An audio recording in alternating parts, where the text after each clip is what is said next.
May adlaw sa Nortehanon, so karon aniya kita dinhi sa isa sa mga top tourist destination dinhi sa Zamboanga del Norte. Ug usab aduna kitay tourist assistant desk dinhi nga nahimutang under sa tuang ZNPPO Tourist Police Unit nga gipanguluhan sa tuang Chief Provincial Tourist Police Unit nga si Police Major Arcelito H. Dirama.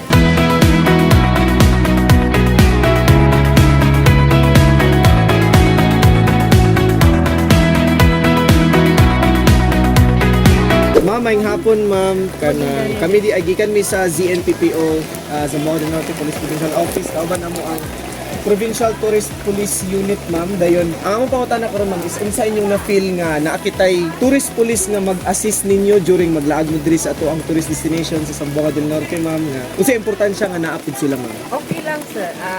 Masaya kami na nandyan kayo na kasi sa ibang tourist spot wala po yung mga police assistance na ganito. First time namin dito kasi we are from Maguindanao del Sur, Bangsamoro, Autonomous Region in Mindanao.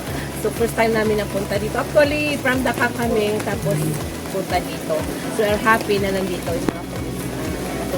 Thank you also ma'am. po, pag gabi po, kasi naglalakad din po kami sa may Kalimutan area. So, ang feel namin kay daw safe po kami. Yun. Kasi meron din mga nakaronda rin po ng mga police cars sa mga gilid. Ayan. Katambay rin po. Ako naman po, wala po akong masabi. Nagpapasalamat sa inyo dahil sa pag-welcome po dito at nandyan kayo, feel namin na safe po kami. Thank you so much ma'am. Maraming salamat kayo. Enjoy your stay dito sa Zamboanga del Norte. Thank you ma'am.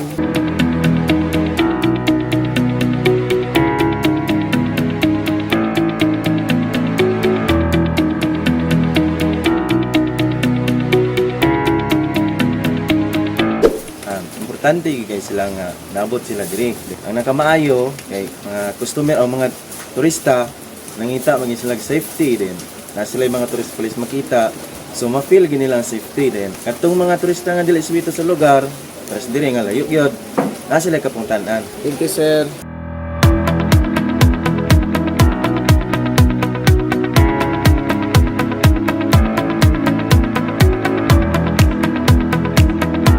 So karon aniya kita dinhi sa Gantaw Hills nga usa-usab sa top tourist destination dinhi sa Zamboanga del Norte nga nahimutang sa Barangay Tuburan, Sergio Osmeña, Zamboanga del Norte.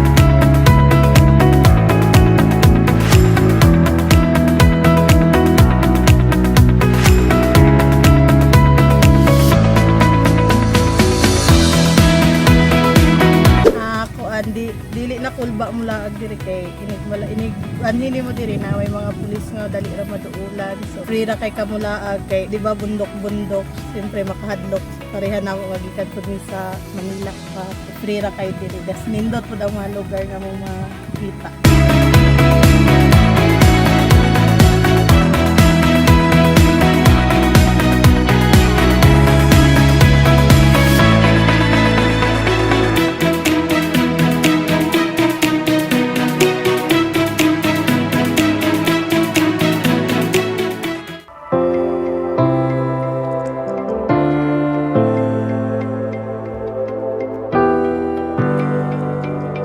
May adlaw sa Nortehanon, so karon aniya kita dinhi sa Barangay Talisay, siyudad sa Dapitan, kung asa nahimutang ato ang top historical tourist destination dinhi sa Zamboanga del Norte. Kung asa nagpuyo ang ato ang nasudnong bayani nga si Dr. Jose P. Rizal kaniadtong July 17, 1892 hangtod July 31, 1896.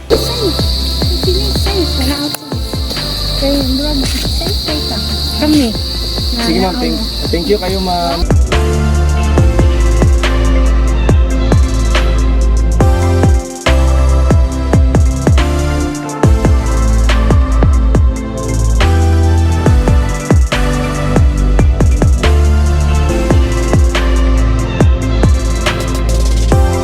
Si Anthony na saka accredited tour guide. So, nag-guide ko rin since 2019 no, pag-start ako sa tour guide. So, ang kalainan jud no, sa walay tourist police no, sa una man gud wala gid say tourist police. So, para na po no, ang mga guests or mga turista is urag dili sila comfortable no. For example, kung may mga pangitabo no, wala kay line madaganan so layo kayo no, wala mo assist nimo. ingana. So munta ka balagod sa dagan sa panahon, especially sa una wala pa ni say coral kani nga area nga Rizal Shrine.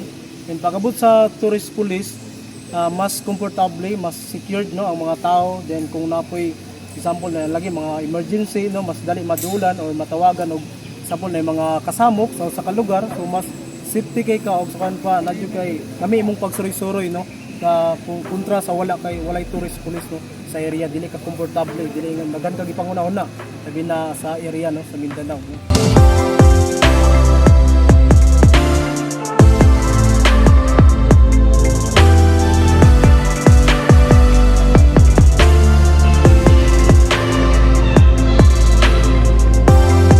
So karon na niyata dinhi sa top tourist destination sa Zamboanga del Norte nga nahimutang sa Barangay Tagilon, Dapitan City, ang Dakak Park and Beach Resort.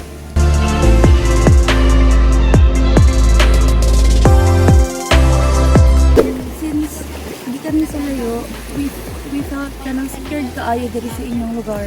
Wala mi nakaramdam og nainanamok sa mga na. Tapos kanang maskin gabi ini manglaag walay dili mi makadlok nga maglaag og gabi na.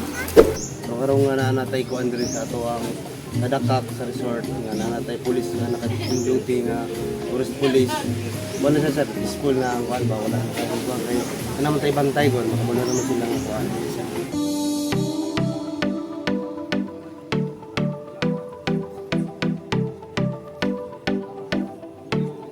So karon na niya kita dinhi sa Barangay Putol, Dapitan City, o asa nahimutang ang isa sa historic place, ang St. James the Greater Parish ug ang relief map of Mindanao.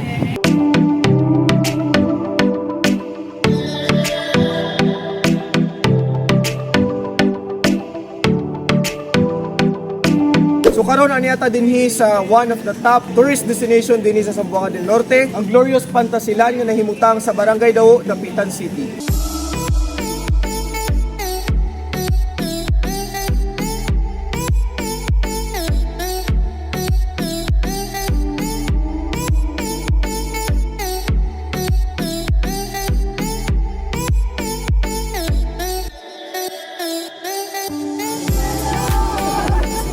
Happy that the tourist police are here because it keeps everything orderly and helpful. I can ask for help. For me, as a foreign man, it's good to have somebody I can ask for help. So I'm very happy. And you feel safe. I do feel safe. Ang Zamboanga del Norte Provincial Tourist Police Unit kay namugna under sa supervision sa tong Provincial Director nga si Police Colonel Glenn M. Dulawan.